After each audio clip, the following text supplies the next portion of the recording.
사람은 누구나 나이 들어갑니다. 그런데 이상하죠. 세월이 흘러 몸이 느려지고 일상의 소음이 줄어드는데도 마음속에는 점점 더 큰 허전함이 자리를 잡습니다. 예전엔 바쁘다는 이유로 사람 만나기도 힘들었는데 이제는 연락 한 통이 오지 않아 조용한 하루가 낯설게 느껴집니다. 누군가는 말합니다. 나이 들어 외로운 건 친구가 없어서야. 또 누군가는 가족이 곁에 없으니 그렇다고 합니다. 하지만 정말 그럴까요? 주변에 사람이 많아도 허전한 마음이 사라지지 않는 건 왜일까요? 늙어갈수록 필요한 건 사람의 수가 아니라 삶을 지탱해주는 무언가 다른 힘일지도 모릅니다. 젊을 땐 관계가 전부였습니다. 사람을 만나야 의미가 생기고 인정받아야 존재를 느꼈죠. 그러나 인생의 후반부에 들어서면 달라집니다. 누가 내 옆에 있느냐보다 내가 스스로 설 수 있느냐가 더 중요해집니다. 외로움은 피해야 할 적이 아니라 내면을 들여다보게 하는 조용한 친구가 되기도 합니다. 통계에 따르면 노년층의 외로움 지수가 해마다 높아지고 있습니다. 그런데 흥미로운 건 관계의 수와 행복의 비례가 점점 약해진다는 사실입니다. 즉, 사람이 많다고 덜 외로운 게 아니라는 거죠. 오히려 마음이 단단한 사람일수록 혼자 있어도 평안합니다. 그렇다면 늙어서 정말 필요한 건 무엇일까요? 친구도 가족도 돈도 아닌 이 세 가지가 당신의 노년을 지탱하는 진짜 힘이 될 겁니다. 지금부터 하나씩 이야기해 드리겠습니다. 혹시 오늘도 마음 한구석이 허전하셨다면 이 이야기가 당신에게 작은 위로가 될지도 모릅니다. 구독과 좋아요, 알림 설정을 하시면 앞으로도 인생을 단단하게 지켜주는 이야기들을 함께 나눌 수 있습니다. 그럼 이제 나이가 들수록 점점 깊어지는 외로움의 의미부터 이야기해 보겠습니다. 젊을 때는 사람들 사이에서 살아가는 게 당연했습니다. 회사에서는 동료가 있었고 집에 오면 가족이 기다리고 있었죠. 그런데 어느 순간 문득 깨닫게 됩니다. 내 곁에 있던 사람들이 하나둘 사라졌다는 걸. 배우자는 먼저 떠나고 자식은 각자의 삶으로 흩어지고 친구들은 병원과 집을 오가며 연락이 줄어듭니다. 그렇게 하루가 조용해질수록 마음은 점점 허전해집니다. 이 고요 속에서 많은 분들이 말하죠. 이젠 나 혼자 남은 것 같아. 하지만 이 외로움은 누구의 잘못이 아닙니다. 그저 인생의 구조가 그렇게 바뀐 겁니다. 젊을 때는 밖으로 향하던 에너지가 나이 들면 안으로 향하게 되어 있습니다. 몸이 쉬어야 하듯 마음도 쉬어야 할 때가 찾아오는 거죠. 즉, 외로움은 인생이 멈춘 신호가 아니라 잠시 멈춰서 자신을 돌아보라는 신호입니다. 문제는 대부분의 사람들이 그 신호를 고립으로 착각한다는 겁니다. 그래서 억지로 누군가를 붙잡고 잦은 만남으로 그 허전함을 메우려 합니다. 하지만 그런 관계는 오히려 더 큰 공허를 낳습니다. 겉으론 웃고 있어도 속은 텅 비어 있기 때문이죠. 진짜 평안은 관계의 수에서 오는 게 아니라 나 자신과의 관계에서 옵니다. 남들이 나를 찾아주지 않아도 내가 나를 불러 세울 수 있다면 외로움은 사라집니다. 사람이 많아도 마음이 비어 있다면 결국 그 자리는 허전합니다. 반대로 혼자 있어도 내 마음이 단단하면 그 자리는 평화롭습니다. 나이가 들수록 외로움은 피해야 할 감정이 아니라 내 마음을 정리하는 시간입니다. 그동안 남을 위해 채워온 마음의 방을 이제는 나를 위해 다시 꾸며야 할 때입니다. 그 안에는 음악을 틀어놓고 차 한 잔을 마시는 여유도 있고 오래된 기억을 꺼내 미소 짓는 시간도 있습니다. 이런 순간들이 쌓이면 외로움은 적이 아니라 나를 단단하게 만들어주는 벗이 됩니다. 이제 외로움의 결핍을 인정하고 나면 또 다른 현실이 다가옵니다. 평생 함께한 사람들과의 관계 속에서도 갈등이 생기고 때로는 배신처럼 느껴지는 순간들이 찾아오죠. 다음에서는 그 관계의 변화와 상처 속에서 어떻게 마음을 지켜야 하는지 이야기해 보겠습니다. 평생을 함께한 사람들과의 관계도 세월의 흐름 앞에서는 달라집니다. 한때는 마음이 통하고 서로를 위로하던 사이였는데 어느 순간부터는 말이 어긋나고 서운함이 쌓입니다. 그럴 때 우리는 흔히 이렇게 말하죠. 저 사람 예전 같지 않아. 하지만 실은 변한 건 상대가 아니라 인생의 방향이 달라졌기 때문입니다. 젊을 때는 비슷한 목표를 향해 함께 걸었습니다. 일을 하고 가정을 꾸리고 자녀를 키우며 같은 세상 속에 있었죠. 하지만 나이가 들면 각자의 길이 달라집니다. 누군가는 손주를 돌보며 바쁘고 누군가는 건강 문제로 세상과의 접점을 줄입니다. 그리고 누군가는 여전히 과거의 따뜻한 기억에 머물죠. 이처럼 삶의 온도와 속도가 달라지면 예전의 유대감도 변하기 마련입니다. 관계의 갈등은 변심에서 오는 게 아니라 이런 온도의 차이에서 시작됩니다. 특히 친했던 사이일수록 기대가 크고 그 기대가 어긋나면 상처도 깊어집니다. 누군가는 나를 외면한 것 같고 누군가는 나만 뒤에 남겨둔 것처럼 느껴집니다. 그 마음속에는 사실 내가 여전히 그에게 중요하길 바라는 인간적인 욕심이 숨어 있습니다. 그러나 인생의 후반부에서는 이 욕심을 내려놓을 때 비로소 평온이 찾아옵니다. 모든 인연이 평생 함께 갈 수는 없습니다. 떠나는 사람은 그 나름의 이유가 있고 남는 사람은 또 자기의 몫을 살아야 합니다. 이 단순한 진리를 받아들이기까지 우리는 수많은 서운함을 겪습니다. 하지만 그 감정조차 자연스러운 과정입니다. 관계의 변화는 배신이 아니라 각자가 자기 인생을 살아가기 위한 거리두기일 뿐입니다. 그렇다고 해서 모든 인연을 끊어야 한다는 뜻은 아닙니다. 중요한 건 붙잡을 인연과 놓아줄 인연을 구분하는 일입니다. 누군가는 여전히 내 마음의 거울이 되어 나를 성장시키고 누군가는 이제 서로의 삶을 존중하며 멀리서 응원해야 할 존재로 남습니다. 이 구분이 바로 인생 후반의 지혜입니다. 만약 어떤 관계가 당신을 계속 피곤하게 하고 마음의 평화를 빼앗는다면 그건 이미 함께 가야 할 인연이 아닙니다. 이제는 이해시키려 애쓰기보다 서로의 다른 길을 인정하는 용기가 필요합니다. 사람은 서로 달라지기 마련이고 그 다름을 받아들이는 순간 원망은 사라집니다. 그렇게 관계의 기대를 내려놓고 나면 남는 건 한 가지입니다. 이제 나 스스로 내 마음을 지켜야 한다는 결심이죠. 다음에서는 관계를 정리하고도 평온을 잃지 않는 단절과 자립의 결심에 대해 이야기해 보겠습니다. 나이가 들수록 관계를 이어가는 일보다 관계를 정리하는 일이 더 어려워집니다. 누군가를 놓아야 한다는 건 단순히 사람 하나를 잃는 게 아니라 그와 함께했던 시간과 추억까지 내려놓는 일이기 때문이죠. 그래서 많은 분들이 마음속으로는 이미 멀어진 관계를 붙잡고 살아갑니다. 그래도 오래된 인연인데 먼저 연락 안 하면 너무 쓸쓸하잖아. 하지만 그렇게 억지로 이어가는 관계는 결국 마음의 짐이 됩니다. 진짜 용기는 불필요한 인연을 미움 없이 정리할 수 있는 힘입니다. 누군가를 밀어내는 게 아니라 내 마음의 평화를 지켜내는 선택이죠. 나이가 들면 좋은 사람보다 편한 관계가 더 중요해집니다. 그 편안함은 상대에게서 오는 게 아니라 나의 경계가 단단할 때 생깁니다. 살다 보면 이런 말을 듣기도 합니다. 그 사람을 왜 끊어내? 그래도 인연인데. 하지만 세상 모든 인연이 평생 유지될 필요는 없습니다. 인생의 어느 시점에서는 더 이상 서로에게 도움이 되지 않는 관계도 생깁니다.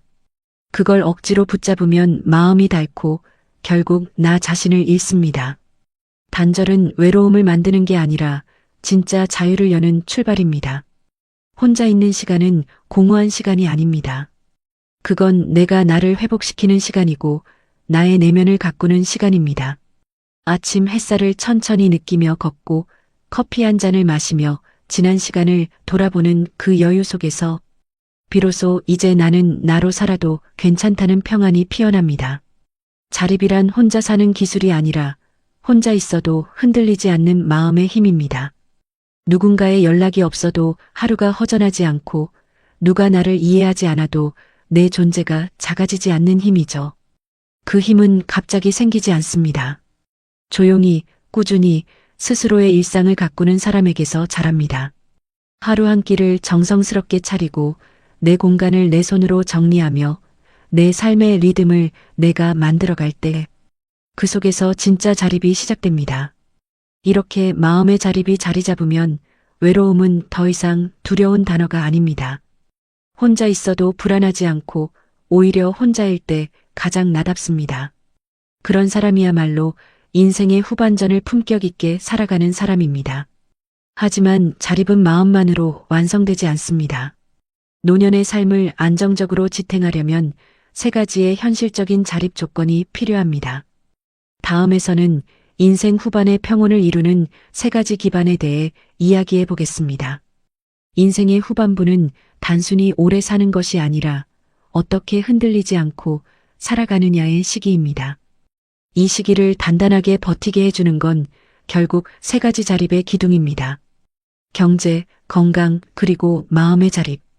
이 세 가지가 고르게 서야 노년의 평온이 무너지지 않습니다. 먼저 경제입니다. 돈이 인생의 전부는 아니지만 노년에는 생각보다 돈의 역할이 큽니다.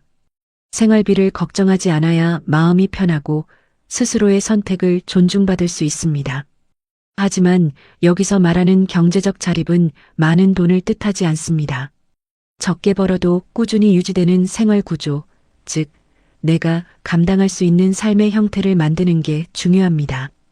예를 들어 내 수입에 맞게 지출을 줄이고 불필요한 소비를 끊으며 집안의 물건부터 관계까지 삶의 무게를 가볍게 정리하는 일.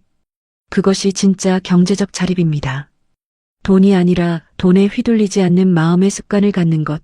그것이 평온의 첫걸음입니다. 두 번째는 건강입니다. 몸이 버텨줘야 의지도 버팁니다. 많은 분들이 나이가 드니 건강이 전부다라고 말하지만 진실은 조금 다릅니다. 건강은 단순히 병이 없는 상태가 아니라 스스로를 돌보는 태도입니다. 매일 일정한 시간에 걷고 제때 식사하고 몸의 작은 이상 신호에 귀 기울이는 일.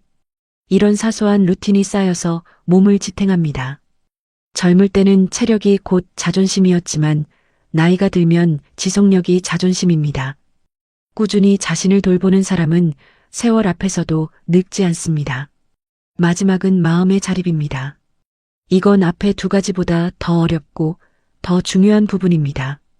관계나 인정, 세상의 시선에 흔들리지 않고 내 안에서 의미를 찾는 힘. 그게 바로 마음의 자립입니다.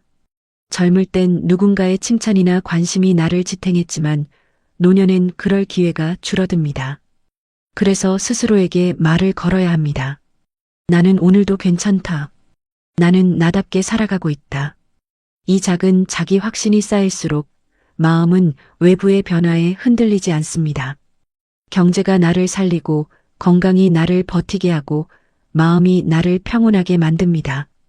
이 세 가지가 균형을 이루면 인생은 비로소 내가 주인인 시간으로 바뀝니다.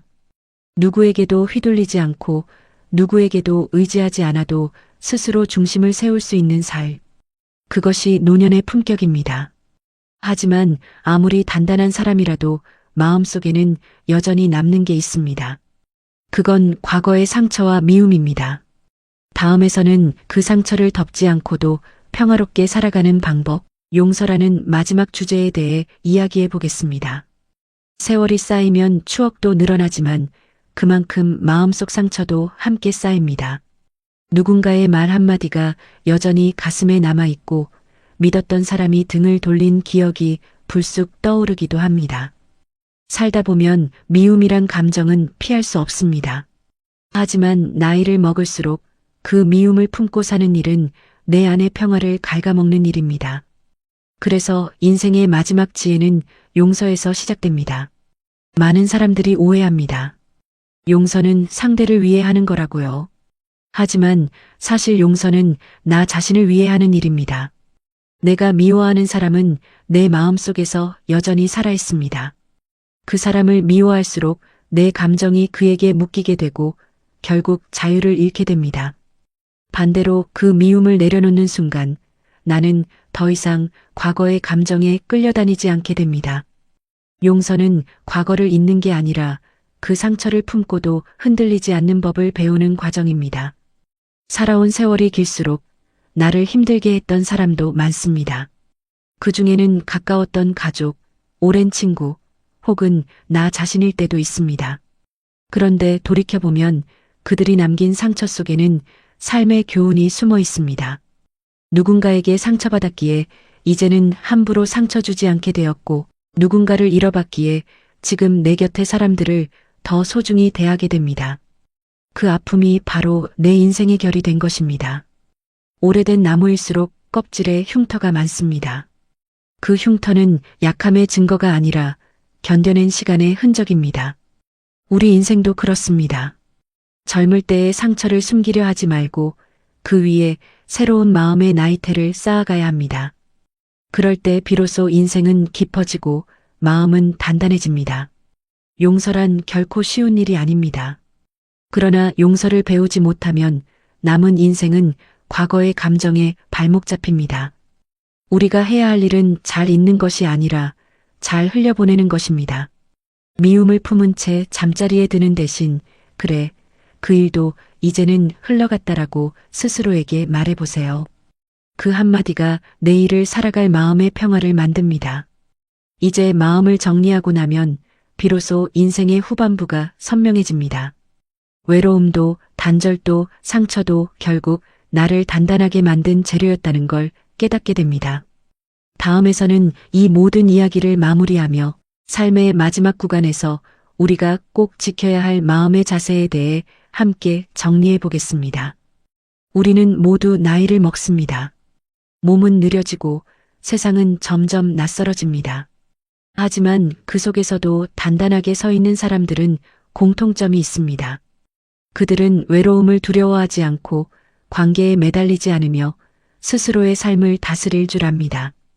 인생 후반의 품격은 무엇을 더 가지느냐가 아니라 무엇을 내려놓느냐에서 시작됩니다. 사람의 수보다 마음의 깊이가 중요하고 관계의 폭보다 내면의 평온이 더 소중합니다. 친구도 가족도 결국 언젠가는 각자의 길을 가지만 나 자신과의 관계는 생의 마지막까지 함께합니다. 그래서 노년의 진짜 과제는 나를 외롭지 않게 만드는 법을 배우는 것입니다. 경제의 자립은 현실을 버티게 하고 건강의 자립은 시간을 견디게 하며 마음의 자립은 하루를 평화롭게 만듭니다. 이 세 가지가 균형을 이루면 인생은 더 이상 외롭지 않습니다. 그때부터는 누가 내 옆에 있느냐보다 내가 어떤 마음으로 하루를 맞이하느냐가 중요해집니다. 지나온 세월을 돌아보면 아픈 기억도 많고 후회도 있을 겁니다. 하지만 그 모든 시간은 지금의 나를 단단하게 만든 흔적입니다. 미움은 흘러가고 상처는 닫히고 결국 남는 건 지금 이 순간의 나 자신뿐입니다. 그걸 인정하고 받아들이는 순간 인생의 마지막 장은 비로소 따뜻해집니다. 이제는 스스로에게 이렇게 말해보세요. 이제 나는 충분히 괜찮다. 혼자여도 나로 살아도 좋다. 그 말 한마디가 남은 인생을 평화롭게 만들어줄 겁니다. 오늘의 이야기가 마음 한구석에 잔잔한 울림으로 남았다면 구독과 좋아요 그리고 알림 설정으로 다음 이야기에서도 함께 걸어가 주세요. 당신의 남은 날들이 더 단단하고 더 따뜻해지길 바랍니다.